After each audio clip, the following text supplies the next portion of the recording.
This is, ah! Okay, it fell off my desk. I dropped it, it fell off of my desk, and it is still perfect. Hello everyone, today's exciting because we have Cosclay. This is the back of the box, so that way my address doesn't show. But as you can see, like, we literally just pulled it off of the porch and now it is here. It's actually in my house, so we're gonna go ahead and open it up and see what we got. I went for the big pack that came with all the colors. I'm so excited.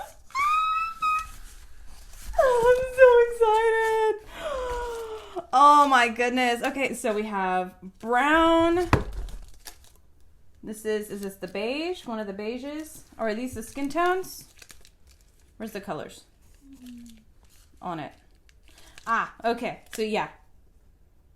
So we have a brown skin tone, okay, so beauty brown, then warm beige, angelic rose, fairy light, and then, oh, the fun ones. It doesn't mark, but I'm pretty sure this is green. Purple, black, white. This is gray. Gray. I think I got extra, like this pack came with, yeah, multiple grays. So it's the same color as like Super Sculpey Firm. And then red, yellow, blue, and orange. This is really cool. Sag and crack resistant, high strength, captures sharp detail, high flexibility, can be repeatedly baked and added to. That's good to know. Easily sculpted and blended. Excellent memory retention. Non-toxic. Long shelf life. All really good information. Let's just go ahead and jump into and kind of get an idea of how this feels. Okay, so we are going to start with just a gray. Kind of want to get a feel for what it feels like and how it moves, like say compared to like Super Sculpey Firm or even Primo. So I'm very carefully, I'm so excited I can't even like, there we go. Okay. Whoa, I'm so excited. Oh, I wish all clay came in boxes. That's so nice.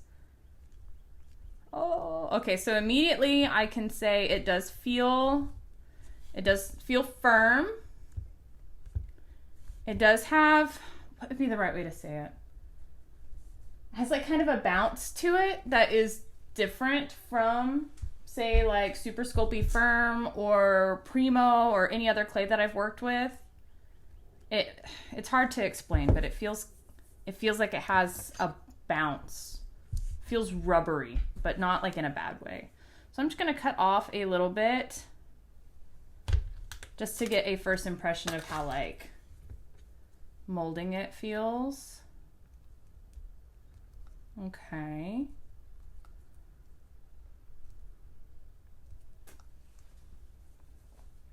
So it needs to be conditioned well, and then we'll be able to get a good gauge on what it feels like, because all clay has to be conditioned. It's just how it is. Okay, so I think it's pretty good and conditioned. It's not crumbly. It feels really good. Now that it's a little warmed up, it does feel like a little bit sticky, but like my hands aren't sticky. The clay's a little sticky, and that's not necessarily a bad thing, but something I might have to get used to, because typically the clays I use aren't very sticky, but that's probably the extra rubber or whatever it is that's in the formula. But it's not leaving anything like on my hands. Like my hands don't feel sticky. But overall, as far as texture goes, like firmness, it feels really similar to Super Sculpey Firm. It's not too hard. The more you condition it, obviously the softer it does get. So if that really does bother you, you probably have to let it kind of cool a little bit. Just kind of don't touch it maybe for like 5-10 minutes. But it does, I don't know, it feels different. I really like it. I kind of just want to make like a little spring and then bake it and see what happens.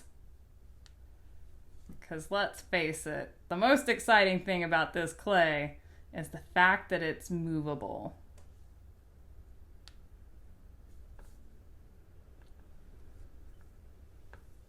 I'm really tempted just to take that, put it in the oven, and then see what happens. Oh, let's go over how this bakes. Okay. So, 275 degrees Fahrenheit. Fahrenheit, or 135 degrees Celsius at 30 minutes per quarter inch. Just because we've been comparing it a lot to this clay, let's compare it. I'm sorry, the box is super ugly. It's loved. Okay, so this one is bake at 275 for 15 minutes per quarter inch. Yeah, overall, first impressions, I think it's going to be a really fun clay to use. It is a little like tacky, but even then it's cooled for just a second while I just picked up the box and it's not as sticky. So I think that is just a conditioning thing, which can happen with normal clay too, like normal like Primo. So I may just toss this in the oven just to get an idea of the flexibility properties. And then shortly after that, we might make a small project. All right, I'll be back. I've already played this, so I just want to show you guys, look. What? How cool is that? How cool is this? And it just, you can bend it. It just pops right back into place. I really kind of wanted to test the limits of how much it can bend, because just like even plastic, you know, everything can only bend like so much, you know? So I'm kind of curious, what's its limit? When does it break? So, I mean, you can see it's starting to get a little bit right here. So it makes sense. You know, I don't think this was designed to, you know, make things where people can like bend it and play with it and be rough, but it also eliminates the worry of things breaking. I'm reaching my arm up as high as I can go. Nothing. Nothing. Nothing, people. Nothing.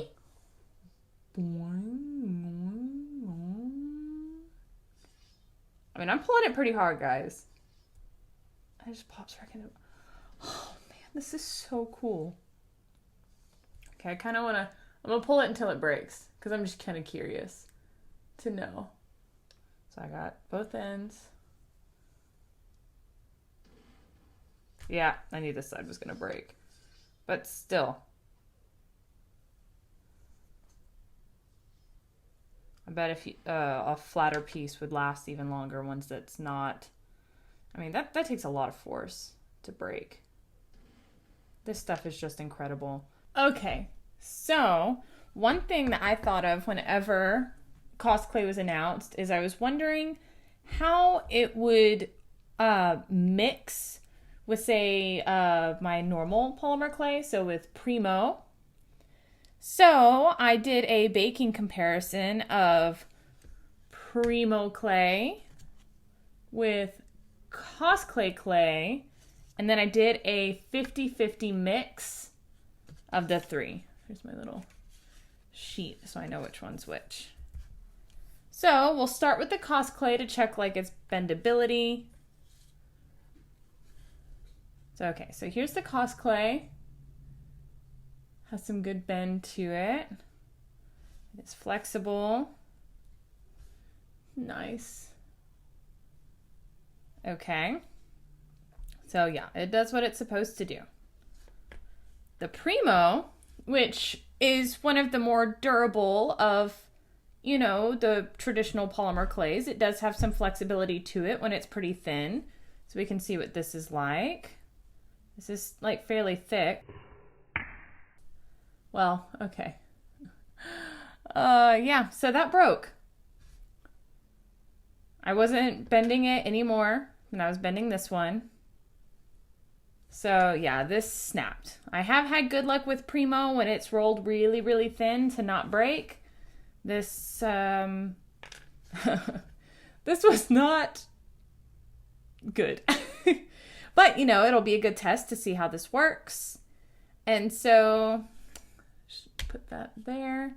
So here is the 50-50 mix. I did find it interesting that it kind of curled in the oven. It didn't bake completely flat. So as you can see, this one was completely flat. And this one has a bit of a curl to it.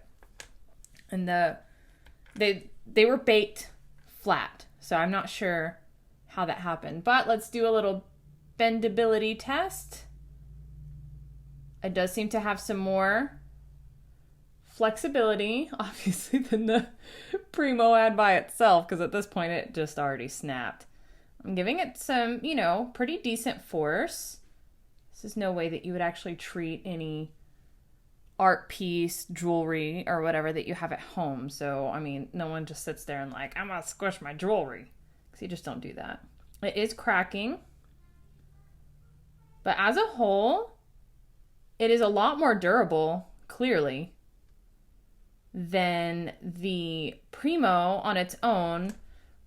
Not quite as bendy as the Cosclay on its own. So I feel like you kind of get a good mix of the two. So say you don't have a lot of Cosclay, and at this moment, Cosclay is not available to just purchase. This was my Kickstarter, so I kind of want to preserve this for as long as possible. I have no idea when it'll be available. So I kind of want to preserve it. So knowing that I can put some Cosclay into Primo to kind of give maybe something on a figure a little bit more durability without me needing it to be totally flexible, I can just mix the two. I'll save a bunch of clay. The Primo had definitely already broken at that point.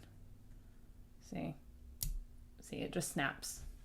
So there's definitely something to mixing the two together. I will definitely be doing that again. I think it's a great way to preserve the clay that you have. It is nice to know I can mix it to preserve it and make it last just a little bit longer. Okay, so what do I think about Cosclay? Let's do a little bit of some like pros and cons, because not everything's going to be perfect, but I'm just going to lay it out. The biggest con that I have for this clay, it is a little bit stickier than say Primo or Fimo are. It does have, you know, some more like rubbers, plasticizers in it or whatever that keeps it really flexible. It's also been really warm here in Texas. You know, that could be a contributing factor. Clay does get warm, therefore it gets a little like sticky and softer. So I am still playing around with it. It's not a deal breaker for me. You know, you get used to it. You kind of let it cool for a second, especially after you mix a color. You want to let it really set and cool down, because if you work with something right after you mix that color and it's really well conditioned and it's really, really warm, and therefore it's going to be really soft and really sticky, and that is just not a good time. So I will go into the pros of why I think the clay is great. It is flexible.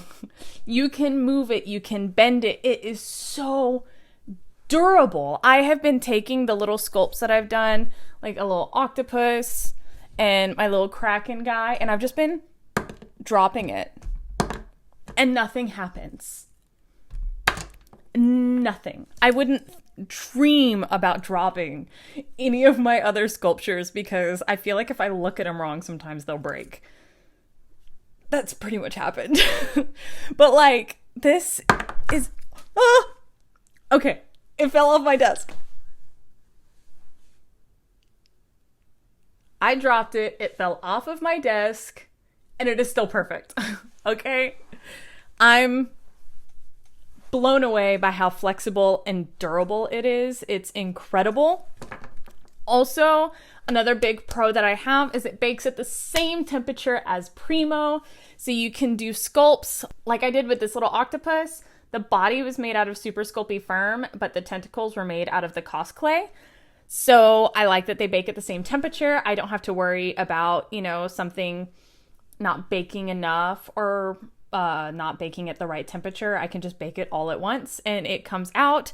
As seen with the test, they mix fairly well together to just add a little bit of extra durability.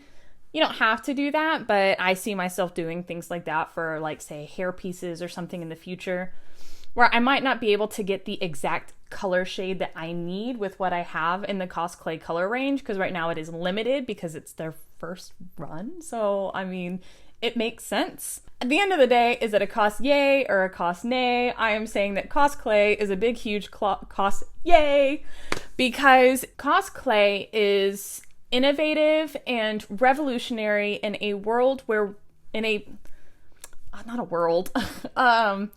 medium that doesn't get a lot of new things. I think Cosclay is a breath of fresh air.